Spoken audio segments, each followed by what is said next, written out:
Yeah, I went to all the work of deleting stuff off my computer. Okay. I don't think I've forgotten anything there.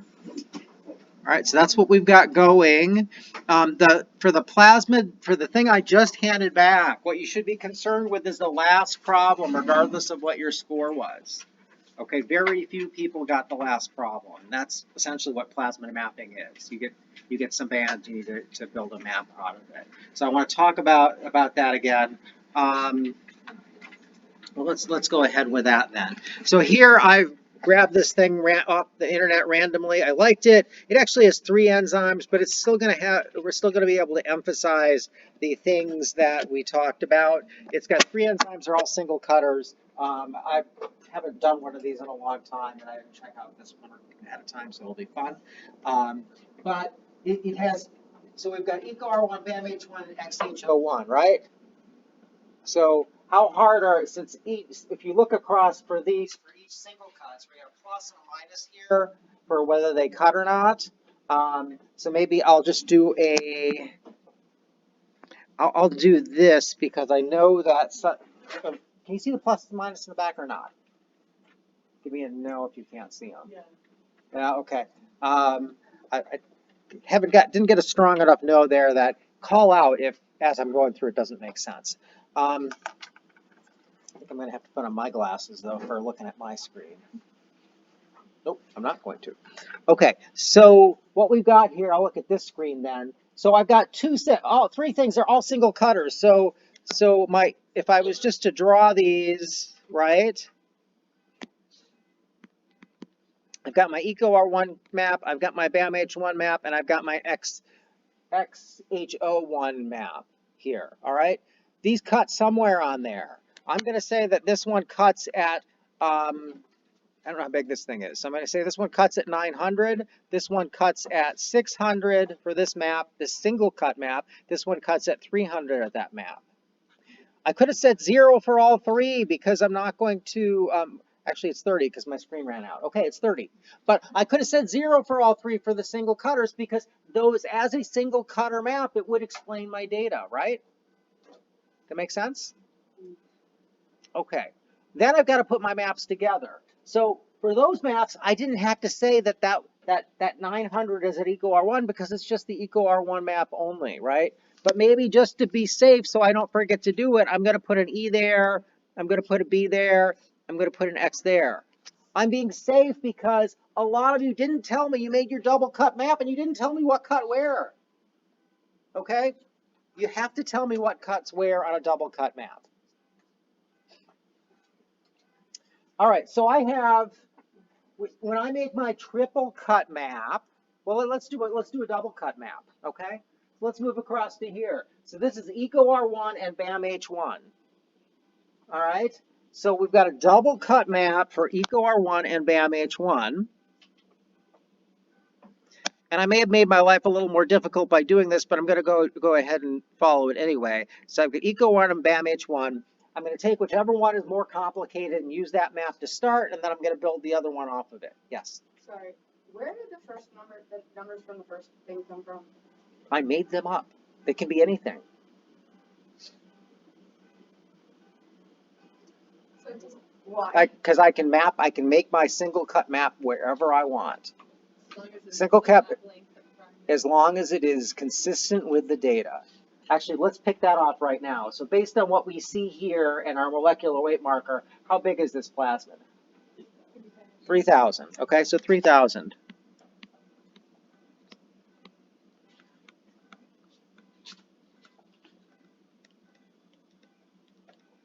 And I didn't make them all 0 because I wanted to emphasize that for this, I'm just making single cut maps that are consistent with my data, which is I cut once somewhere. That's consistent. It could have been anything between 0 and, well, 3,000 would be 0, right, again?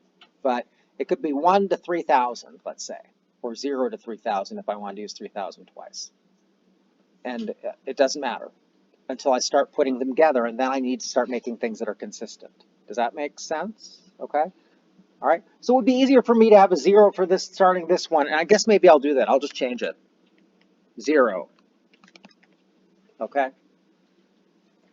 I'm not doing this way to confuse you. I'm doing this to hopefully emphasize that these numbers don't matter if you have a single cut or whatever. The numbers can change between the maps. They just need to be consistent.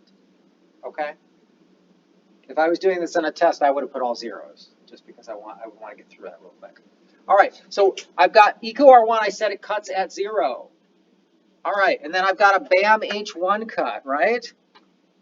And so out of that, I get 2 fragments, it looks like. Okay, does that make sense, by the way? I have 1 cut, right, plus 1 cut. So how many cuts should I have when I put them together? 2. So I should take 2 cuts. 2 cuts for a piece of a circle will give me 2 fragments. All right, so if I look at this, then what do my fragments look like they are? 1,500, maybe a little less than 1,500, or maybe it's just an extra dark band is what they're in. I mean, it's clear the computer generated this. I'm gonna call it 1,500 right now for both. Okay, and it's just an extra big thick band, or actually I'll call it 1,600 and 1,400. That's consistent with, yeah, I'll call it 1,600 or 1,400. So if this is 3,000.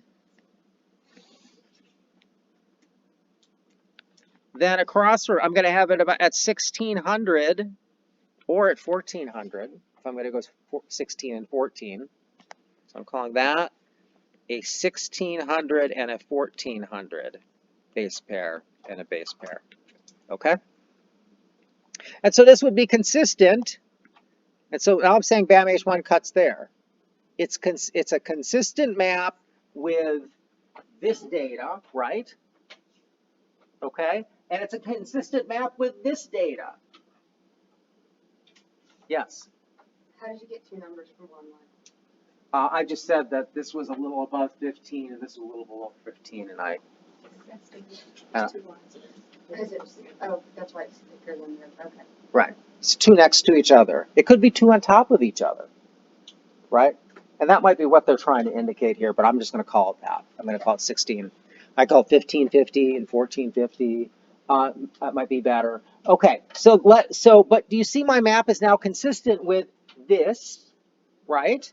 And it's consistent with both of these. That map is for my double map. Questions? Do you see that I also said what cut where? Have to tell me where things cut. What are their addresses? What position do they cut at? Not what are the size of the fragments. Okay.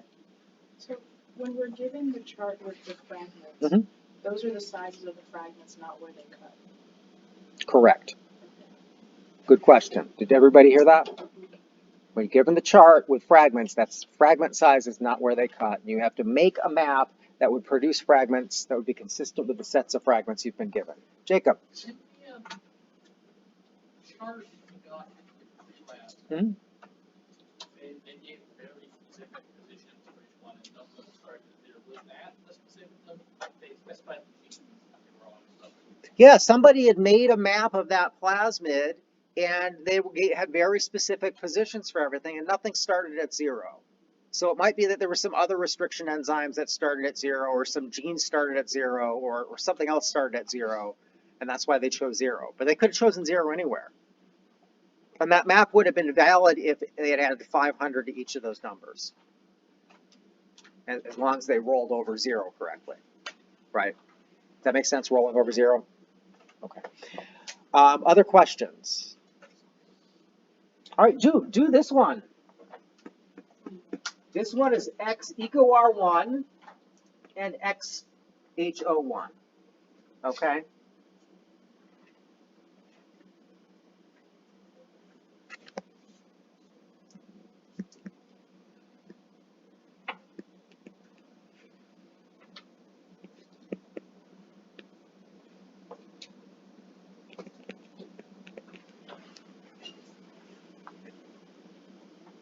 Oh, I didn't put all 3 together.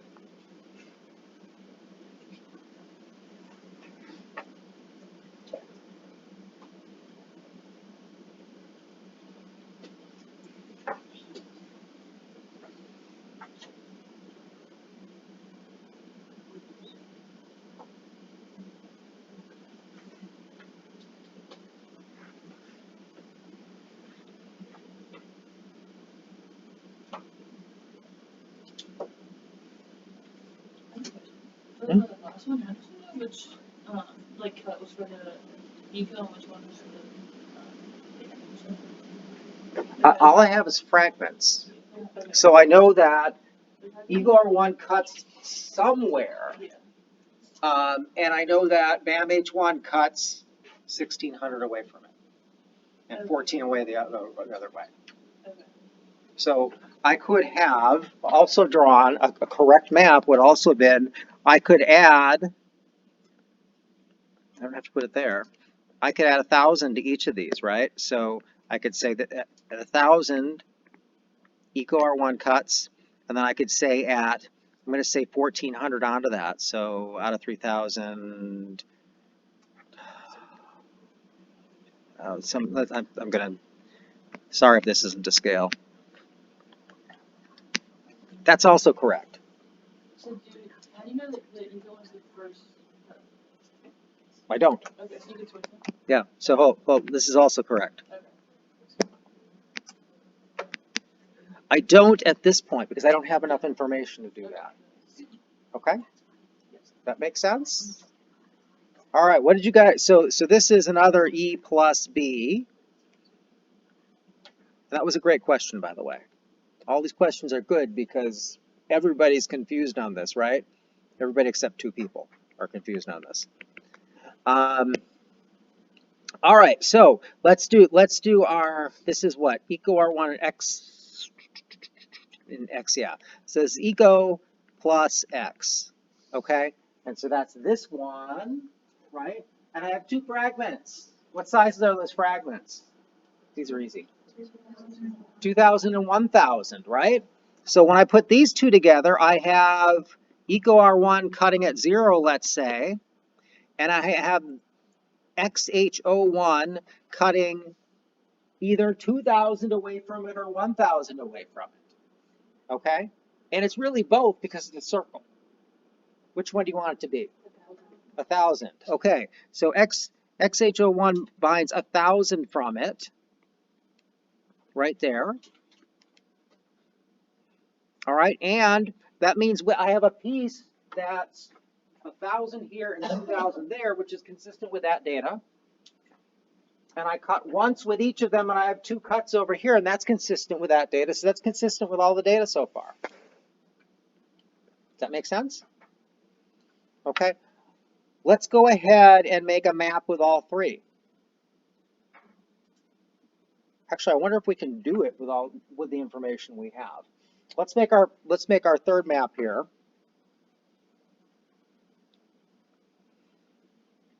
Well, let's go with what we've got so far. So we've got an EcoR1 right here, right? I don't know why at 0.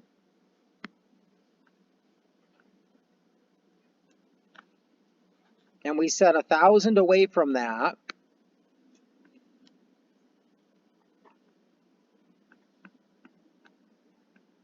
We have our X, right? And then we're also saying 1,600 away from that, right? We have our B cut, or it could be 1,400 away.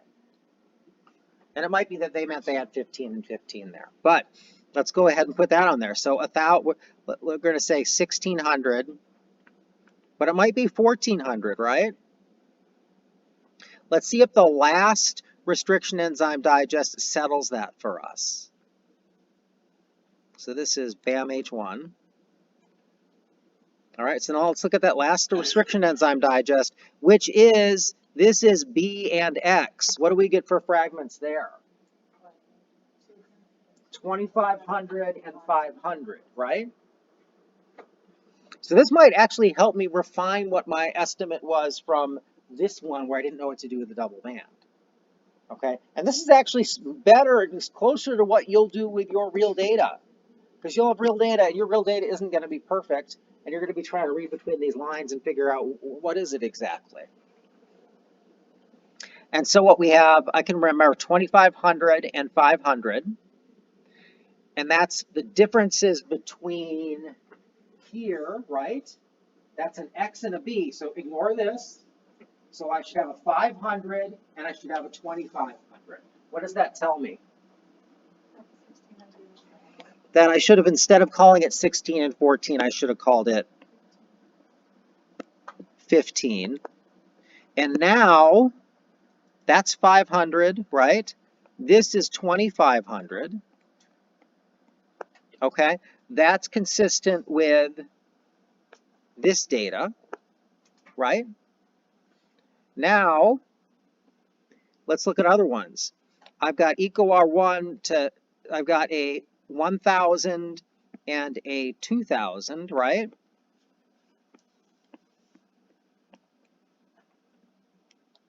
That's consistent with this data, a 1,000 and a 2,000. And now the way I've made it, that's what EcoR1 and BAM H1. I now have a, I need another color, do blue. I now have a EcoR1 to BAM H1, that's 1,500. It's a mess, but it's got all of it on there, and that's 1,500, right?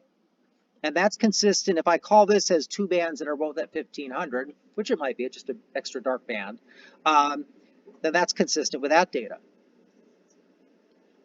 And for the other, and for the alone cuts, each cut once, right? And I have 3 cuts. So I have a map here that's consistent with all the single cuts and all the double cuts. I win. Okay? Yes? What was the 1600? The 1,600 that I had here that I changed. But, so why did you put it above that first?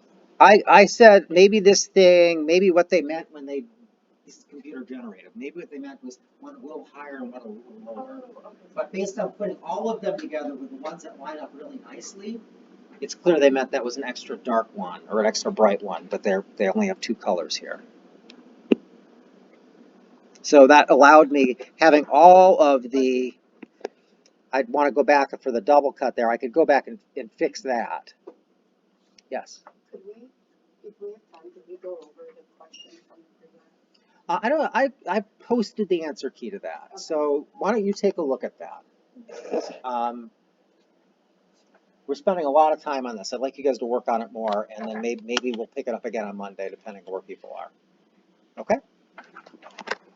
Questions? Other questions on this, the example we did? I will post 2 practice problems as well. I think I've got 2 practice problems. Otherwise, I'll apologize because I'll find something else and we'll make an answer key. Okay, so we're going to move on then and talk about PCR.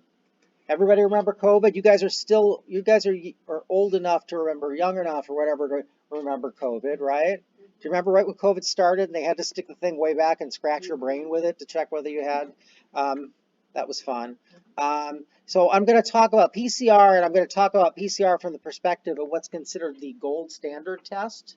So those little tests where you get the line like a pregnancy test, those things are actually, they do protein. They're detecting protein with antibodies. That's not going to be this test. We're going to, the better test is they go back and they get some stuff out of your nose, and you can get this getting it out of your nose this way like we do now is just fine too.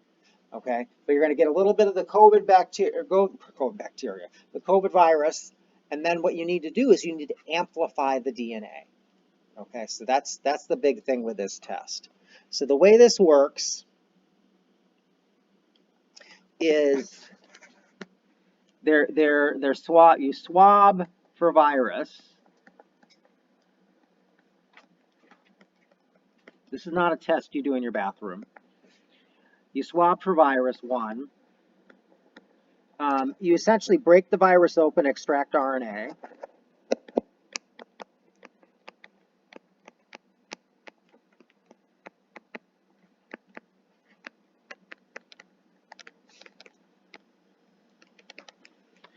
All right, you make RNA into DNA. So we're in the lab now in tubes and stuff like that, like you were yesterday.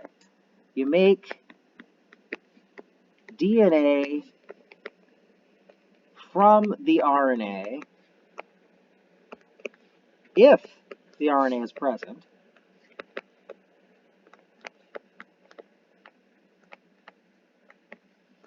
And we're going to have this, we're going to use what we call specific primers or SARS-CoV-2, is that the virus? SARS-CoV-2 specific primers.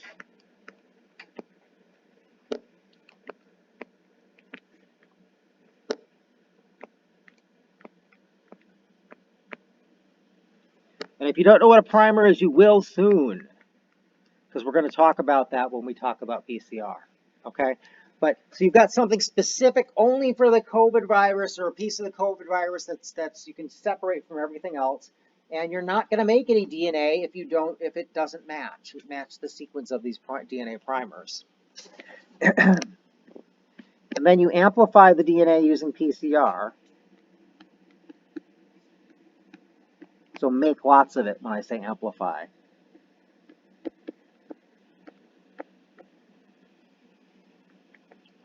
And incorporate a fluorescent tag.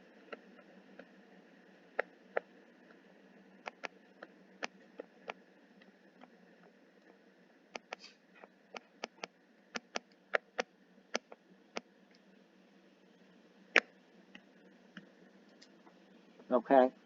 And then if your solution fluoresces, it had COVID in it. It had the COVID virus in it.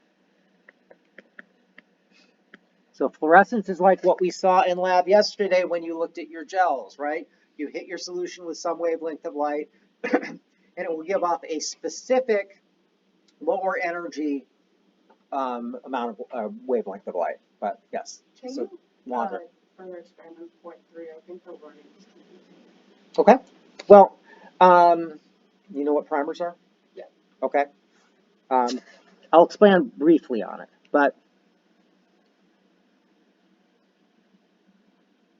okay. So if the solution fluoresces,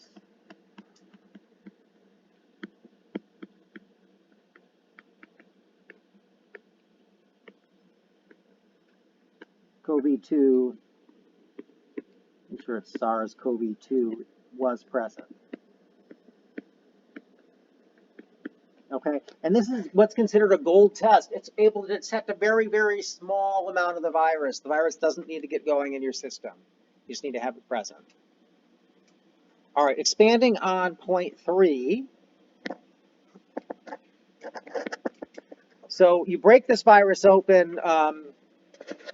SARS-CoV-2 it's an RNA virus. Okay, so its genome is in RNA. So we have to make DNA from RNA. So let's do RNA in red. So it's got an RNA genome. And let's say at the end, so this is RNA, AGU, need to make sure I say U instead of T, okay, along there. And so at the end here, I'm just going to write a sequence, AGGUUAGUA, and I'm going to make this the 3' end.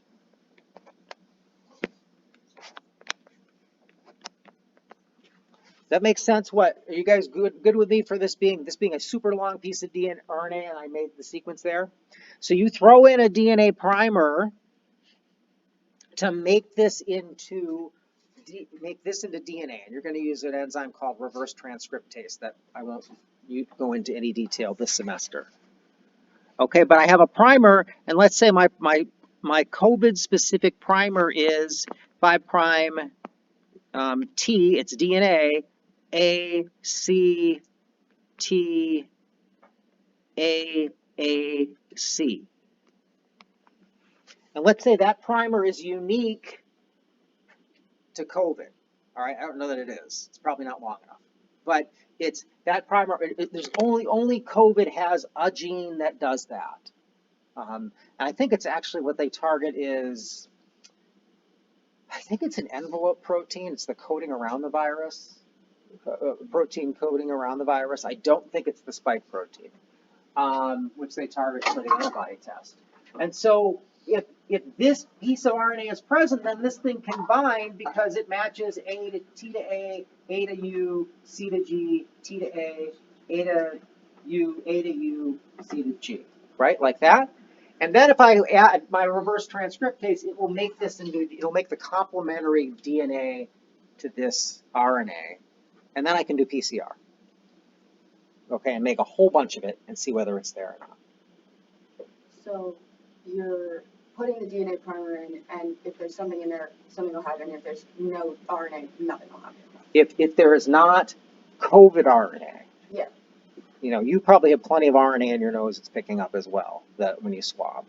And so you're scraping off your cells, you'll get that RNA as well. But unless you have the COVID-specific RNA, and not even COVID-specific in RNA, but this particular sequence that matches for COVID, right? That gene, whatever they're targeting. I think it's an envelope protein.